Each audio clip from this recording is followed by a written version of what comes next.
Hey, good evening to you. It is 3:06 now, News Talk 105.9 WMAL, where we're making sense of the news. Not quite evening yet. Good afternoon. Great to be with you. Great to be back with you. Today, coming up on the program, so many great guests. David Harsani will be with us from the Federalist this hour. Coming up at 4 o'clock, Lieutenant Colonel Tony Schaefer talks to us. How close are we to World War III? He'll assess that question. Senator Roger Marshall joins us at 5 o'clock today. We talk to him about this Biden-McConnell effort to ram through all sorts of money by taking advantage of Israel's suffering. And then Mark Krikorian is here today at 5:30. We talk about the immigration crisis right here in the United States. And we'll talk to you at 888-630-9625, 888-630-WMAL. Again, it's great to be back with you. Thanks for letting me take the days off on Friday and Monday. Headed off to, I was out in the mountains of western North Carolina doing a little fishing with my brother and some of his friends and a cousin. And we just had a great time. I was celebrating my brother's bachelor party. He's set to be married very soon. It's funny, as you get older, bachelor parties definitely change a lot, you know. I found myself, like cleaning the kitchen in the morning and in the evening. We had like an Airbnb.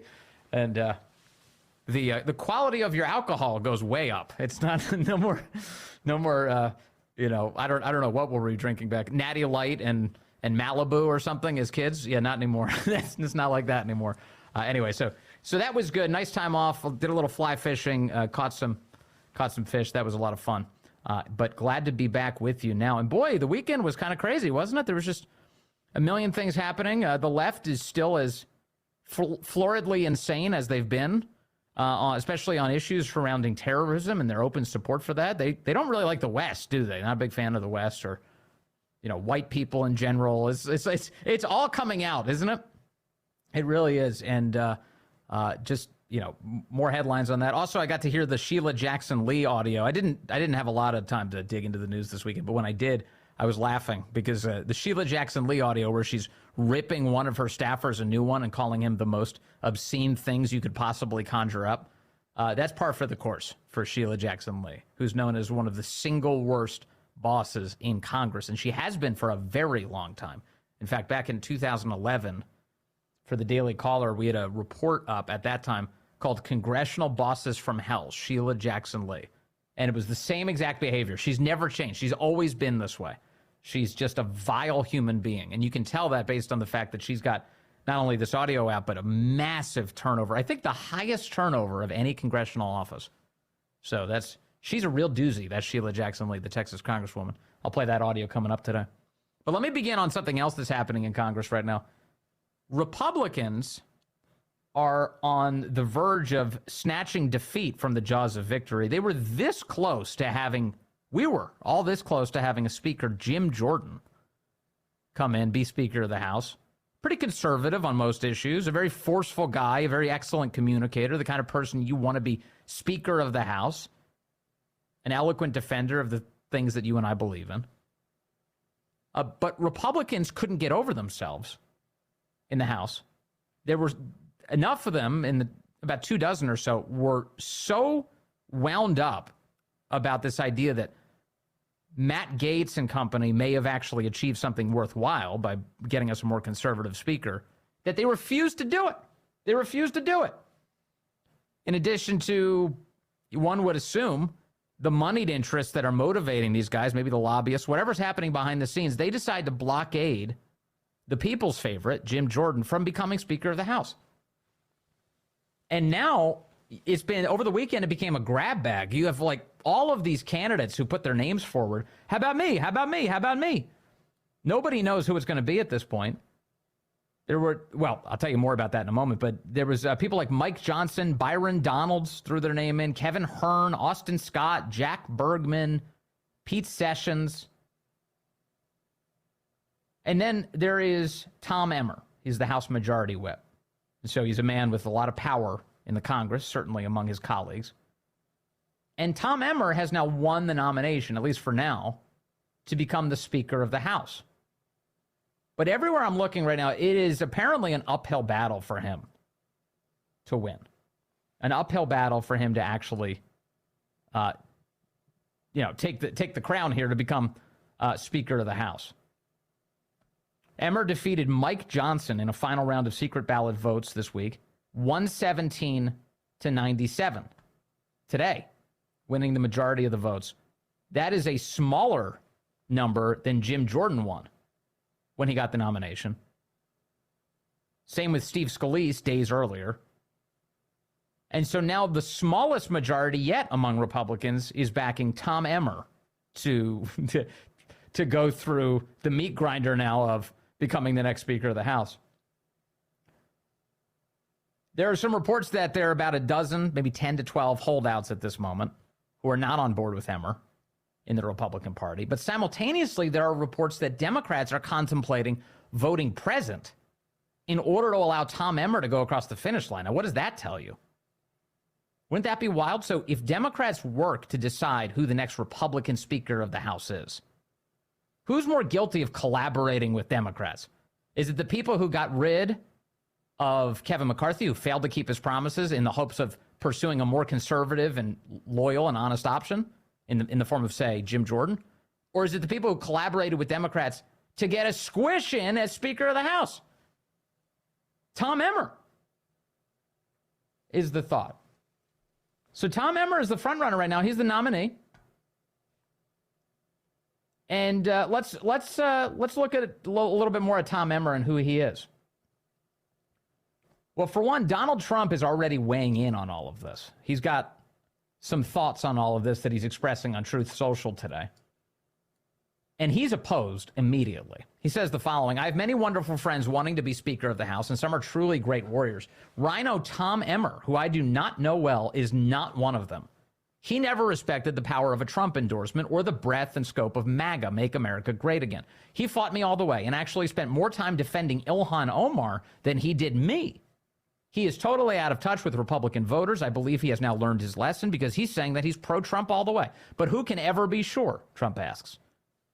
Has he only changed because that's what it takes to win? The Republican Party cannot take that chance because that's not where the America First voters are.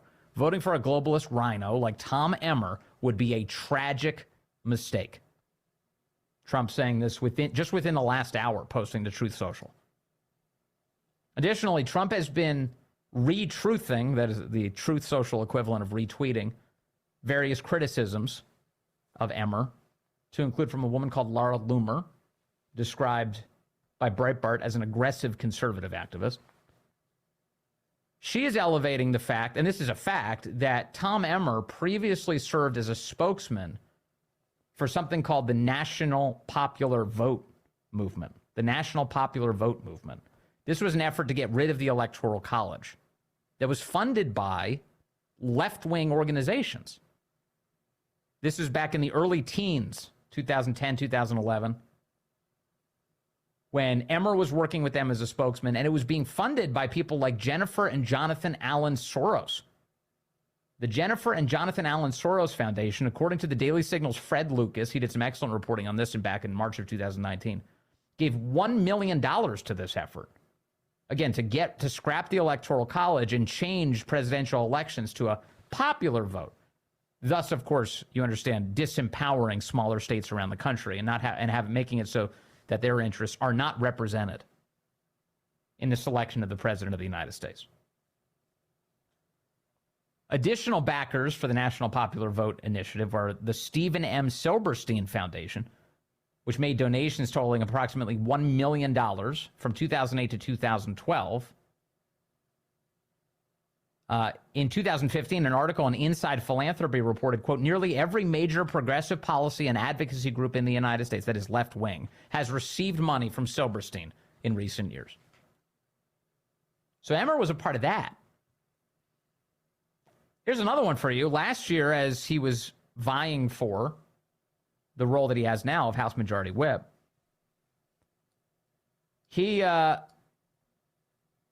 this came up in Breitbart on their website.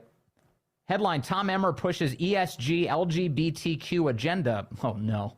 As he vies for House Majority Whip. Could you put a more toxic series of acronyms together? Tom Emmer, who is vying for House Republican leadership, they wrote at the time, has voted for legislation that has advanced environment, social, and governance initiatives, that's ESG, and received funding from Wall Street giant BlackRock. Emmer said last week he is running for House Majority Whip, they said at the time. This follows after he led the National Republican Congressional Committee to an underwhelming midterm performance to take back the House majority from Speaker Nancy Pelosi. As House Republicans consider Emmer and other congressional Republicans' credentials for House Republican leadership, many conservatives and others have raised issues with Emmer's political agenda. Emmer, a member of the House Financial Services Committee, has received $5,000 this very cycle from BlackRock, the world's largest asset manager. Under Emmer, BlackRock donated $15,000 to the NRCC. So Emmer was on the take from BlackRock, which has worked to turn corporate America into a collection of the dumbest, drooliest possible left-wingers. And he's advocated for the very initiatives and policies that those morons have advocated for. ESG. And as Breitbart notes, also the LGBTQ agenda, which is, of course, built in to that. And what BlackRock was doing. BlackRock taking the retirement accounts of Americans across the country and, by and large, unbeknownst to them, investing them in left-wing political causes rather than concentrating on netting them the highest return possible so that they can retire with some comfort. So this is the kind of insider we're talking about. And I don't know, was Emmer a part of sabotaging Jim Jordan in the first place to try and get to this place? Who knows? But this is a big deal. So the guy has worked to get rid of the Electoral College. He's worked on behalf of ESG initiatives. He's worked on behalf of LGBTQ plus initiatives. He's worked against Donald Trump, as Trump claims. Trump says he's a globalist rhino, and making him the Speaker of the House would be a tragic mistake. And now it appears some number of Republicans and perhaps even Democrats are willing to conspire to make that happen. What a dissatisfying outcome that would be, wouldn't it? And what a betrayal of the Republican base, who have been absolutely melting the phone lines at the Capitol, saying you have to put somebody in there who's going to keep their promises. You have to put somebody in there who's going to get control of all of this. What is Emmer going to do on this mammoth bill that Biden and McConnell want to ram through Congress? $100 billion in funding for Ukraine and the Pacific Ocean and for advancing. Honestly, I'm telling you the truth. I'll be talking about more of this when we get Roger Marshall and Mark Krikorian in here. But they haven't. Did you realize that this package has $14 billion to make the illegal immigration crisis even worse in it? The $100 billion, the stuff that's supposed to be for Israel. Remember, the whole predicate to this is, well, Israel was attacked. Let's pass some funding. McConnell's totally on board. $100 billion. $14 billion of that money in the White House pitch is dedicated to accelerating illegal immigrants into the country. They're calling it border money, but you know how this is all a euphemism. They want to process people in more quickly, and they want to establish more ritzy accommodations for the cities they arrive at. So is Tom Emmer going to be on board with that? That's the kind of thing you need conservative champions to stand up against, to say, no, we're not for this. So the update today, Tom Emmer is currently the nominee. I don't think it's a good thing if you have Donald Trump rooting against you, though, so publicly. I imagine that's going to fracture the Republican conference a lot more now as they kind of make their decision whether they want to advance this guy. Plenty of good names out there, but Tom Emmer, man, this is just amazing. It's just amazing. Like, talk about a guy with a resume who should be nowhere near the current role he has, probably. Nevertheless, Speaker of the House. You know, that fourth threshold is very tough. It's a very tough thing, no matter who it is. I said there's only one person that can do it all the way. You know who that is? Jesus Christ. If Jesus came down and said, I want to be Speaker, he would do it.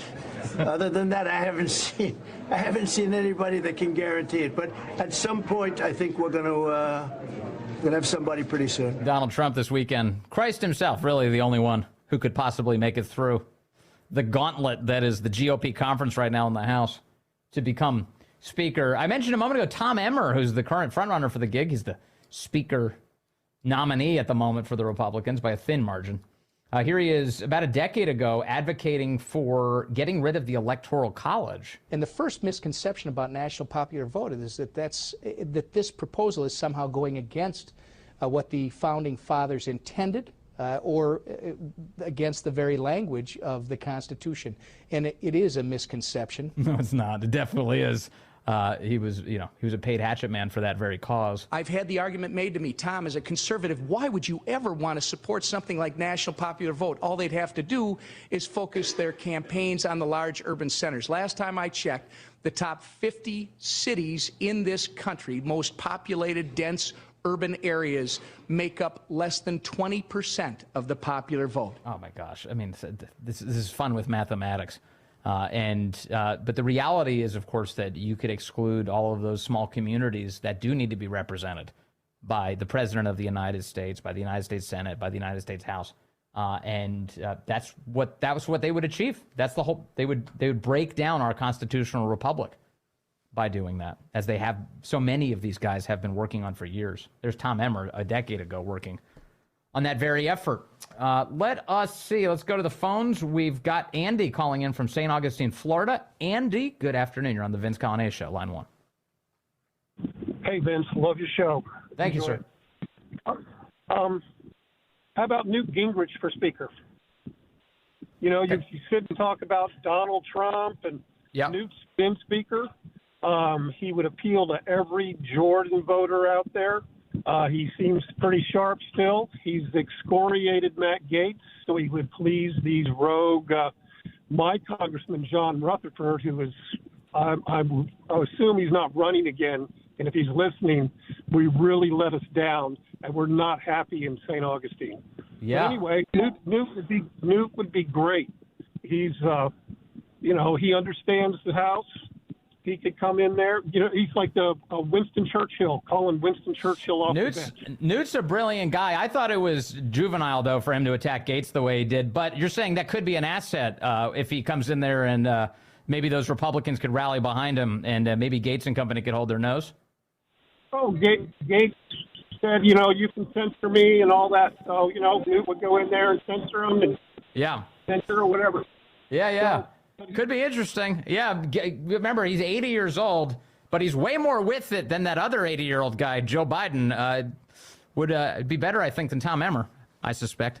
All right, hey, coming up on the program, David Harsani joins us just minutes away and to look at some polls of the country and what's going on with the support for terrorism.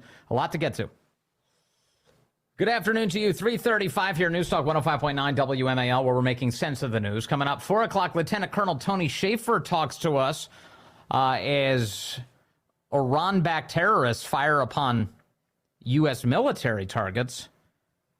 Where is this all headed? Tony Shaffer will help us assess. Roger Marshall, the senator, will join us at 5 o'clock today.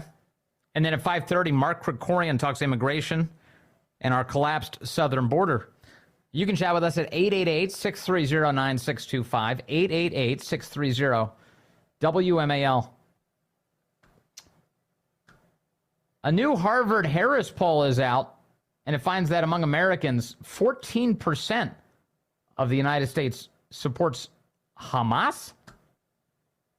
If you dig a little deeper, 36% of so-called liberals, self-identified, agree that Hamas's attack on Israel, their terror attack, was justified. 36% of liberals say that?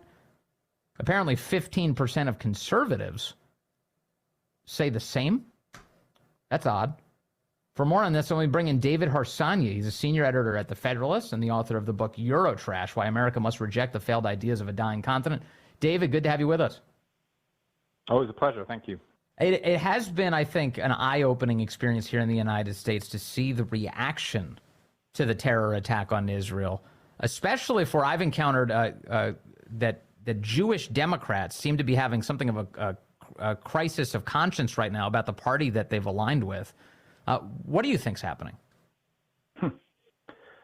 Well, as a Jew, I'll just say, where were they? Did they not know Ilhan Omar was in Congress? Did they not know that progressive marches have always had Hamas flags flying. I mean, is this all new to them? Do they not know what's going on in elite institutions and has been for a decade or more? These hermetically closed ideological, factories that pump out radical thinking. I mean, if that's all news to them, they just simply haven't been paying attention. And I fear that when this is over, it's never over, but you know what I mean, news-wise, everything will go back to how it was before. I hope that's not the case, but I suspect that will be the case. What do you make of these numbers? I know you've written about them this week, David. It is jarring to see so many Americans, a third of all American liberals, say that they're on the side of the Hamas attack. That's just amazing. Mostly, it seems to me, when you dig deeper into that poll, that it's young people. Under 25, a big number, I forget what it is, maybe a majority actually, and then, under 35, it's pretty high as well in the 40s, which tells you the trajectory of where this is all heading. And I think it's rattling, right? Because it's just going to get worse, and you see every time something happens there, and this is the worst thing that's happened in a long time. I think it's Jewish people.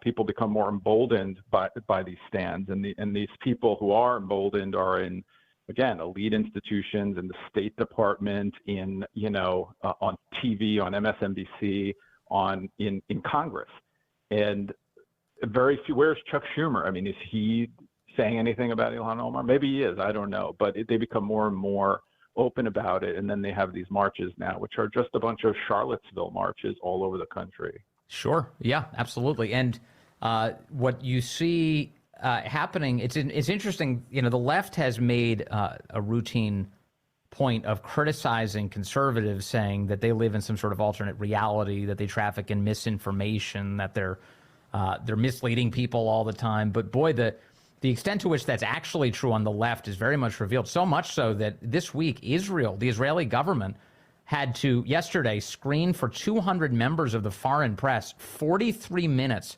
of just the most horrific murder and torture and decapitation that they were able to capture from the terrorist attack, including from GoPros worn by some of the Hamas terrorists.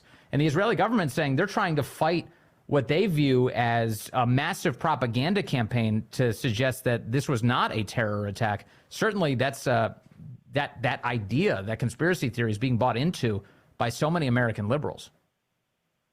Yeah, I mean, because, they read the New York Times, which has always been, historically been, anti-Israel, but has now gotten into activist mode for Hamas. I mean, the other day, that story, I'm sure you've spoken about it, where they misled everyone about the hospital bombing and all that. They put a picture of another bomb building on the front. That can't be an accident. That is meant to insinuate, at the very least, that was the building. That's meant to mislead people. You see the editorial board members on Twitter, or columnists. These institutions of media have always either played both sides, as if Hamas and the Israeli government are morally equal, or they've just been flat out pro Hamas. And so a lot of maybe liberals see that. I don't know. I'm not trying to make excuses for them, because I don't know how anyone who lives in this world could not see the difference. The New York Times is particularly troublesome for a variety of reasons. I mean, one, of course, is their history of both downplaying the Holocaust and the Soviet massacres. It's well documented. But additionally, the New York Times just rehired a guy as a reporter for them who has a history of praising Adolf Hitler, of all people. His name is Solomon Hiji. He's a Palestinian reporter. And he has contributed now 9 articles for the New York Times. Colin Rugg on Twitter pointing this out. Since the Israel-Hamas war began back in 2018, Hiji took to Facebook to voice his support for Hitler. The photo was of himself and had the caption, quote, "in a state of harmony as Hitler was during the Holocaust." In 2012, he posted another image of Hitler with the caption, "How great you are, Hitler."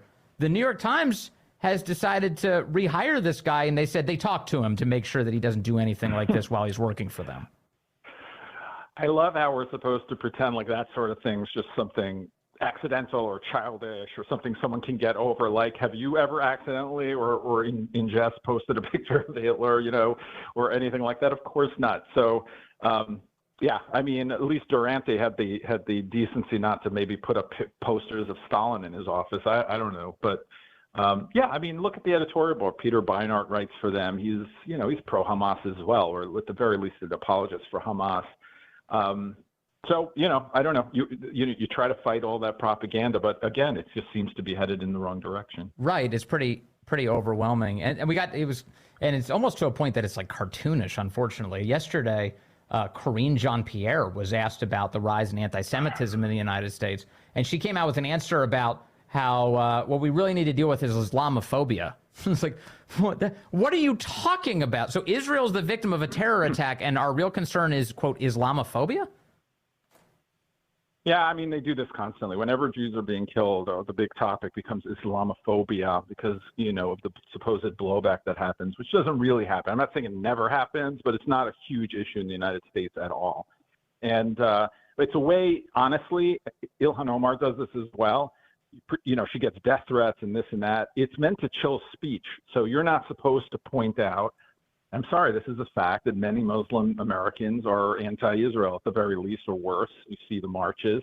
Doesn't mean you're born that way. Doesn't mean all Muslims, et cetera, et cetera. But but you're not supposed to mention that. I'm not supposed to talk about that. And this is a way to chill speech, and that's why they talk about Islamophobia.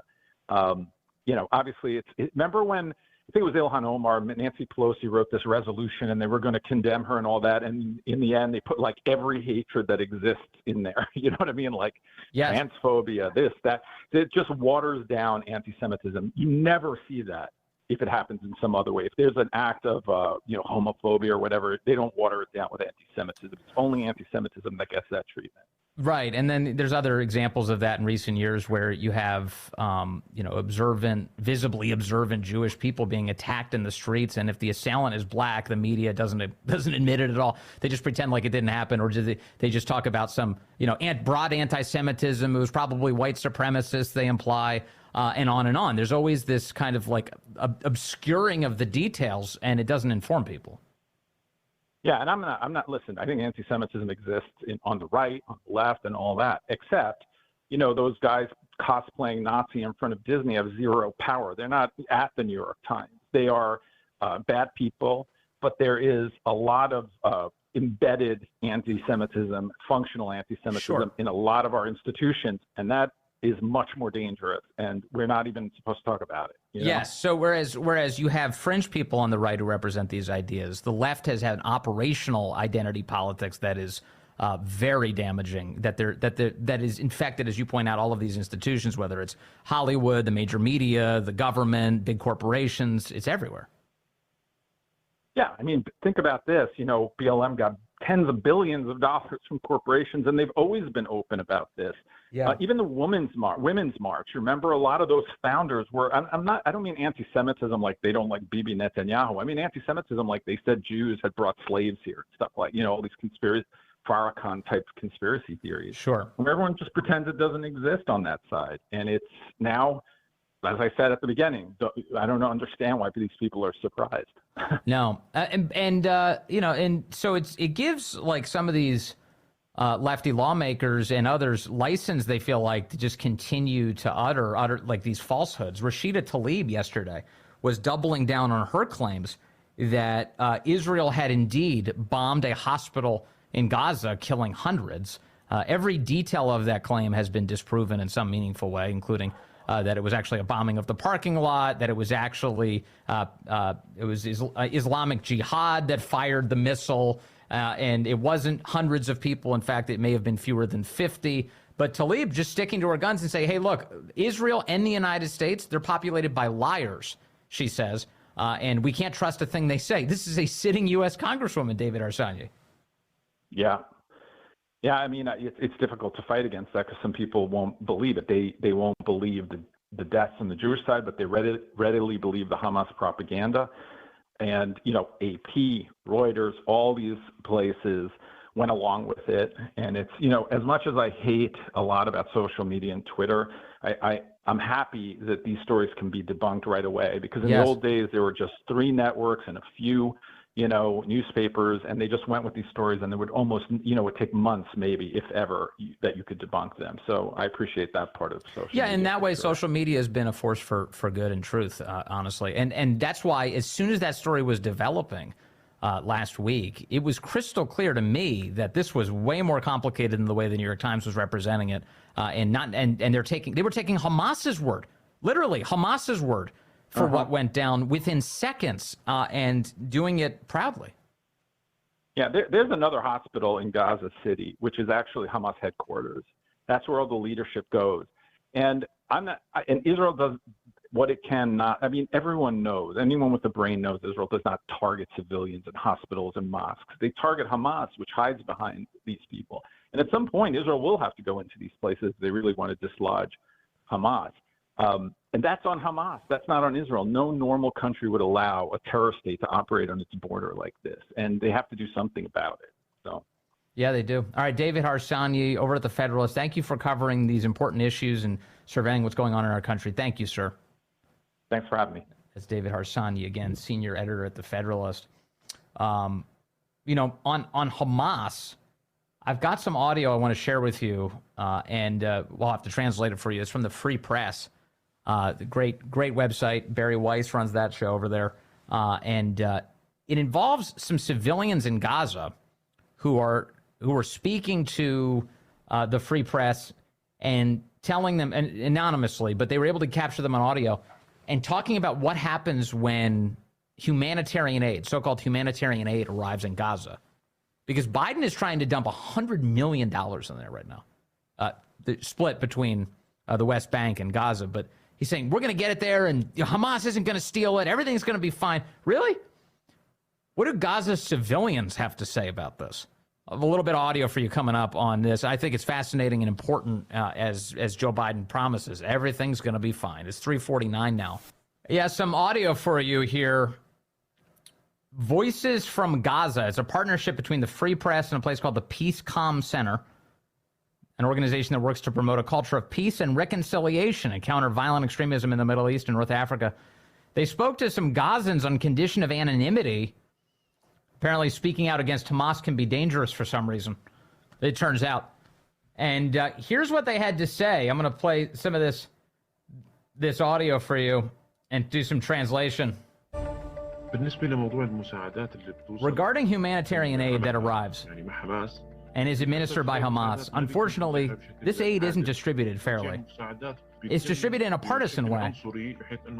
Only Hamas members get the aid. We've even witnessed this aid being sold in the market. Though it arrives in boxes marked not for sale, this aid comes to us for free from sources that want to help the Palestinian people. How can you put it up for sale? When you ask the shopkeepers, they say, no, we bought it from Hamas. We paid them for it. We're just trying to recoup the money that we paid Hamas. With respect to health care, Hamas families get preferential treatment. They get medical attention before everyone else. If someone else needs an operation, it could be delayed for a long time so that Hamas loyalists are treated first. A lot of people suffer from this. To be candid, Hamas has utterly wrecked the Palestinian people. They even practice extortion. So we call on the outside world, if you want to help the Palestinian people, do so through international channels that do not in any way run through Hamas, which caused our people to be besieged and deeply troubled. I hope our voice will reach the outside world. So this comes as Biden is planning on dumping in hundreds of millions of dollars, saying, oh, we're going to get, don't you worry, it'll be totally fine. It's not going to be taken by Hamas. Yet Hamas always takes the resources. If it's fuel, they're stealing it in order to power their terrorist military operations. That's the very fuel that could power the desalination plants in order to get clean drinking water to the residents of Gaza. If it's cement, they're stealing it. The cement that's meant to be used for the infrastructure of Gaza, but instead is used for the tunnel systems and weaponry that Hamas uses. The theft is unbelievable. And you heard him say there, they even, I don't know, what is this, like a mattress tag? Don't remove the mattress tag. They put on the side of the box, not to be sold. And there it is, being sold in the markets. And when the shopkeepers are asked, hey, why are you selling stuff? And it says on the side of it, that is supposed to be free, is not to be sold. They say, well, we had to buy it from Hamas, and now we have to recoup the money. Hamas extorting the residents of Gaza, the civilians there, using what? U.S. aid, using humanitarian relief, quote unquote. Just to give you a sense of the stupid plan that Joe Biden is undertaking right now. Coming up, we're going to be joined by Lieutenant Colonel Tony Shaffer. Iran orchestrating a number of attacks on U.S. troops. What will this lead to next? The colonel will tell us what he thinks.